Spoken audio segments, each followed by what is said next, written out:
ময়মনসিংহ, এখানে আছি আমরা নেত্রকোনায় আছি।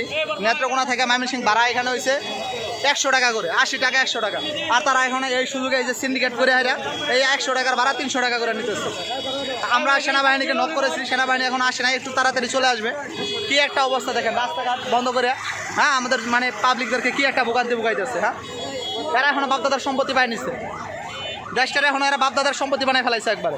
হ্যাঁ এক হাসিনা পলাইছে আর হাসিনার সব দূষর করে রেখে গেছে এখানে। হ্যাঁ হ্যাঁ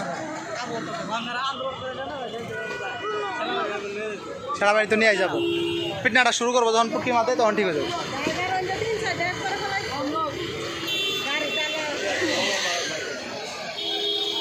ঈদ গেছে গা, এখন আবার মানে এই 80 টাকার ভাড়া 100 টাকার ভাড়া 300 টাকা চায়।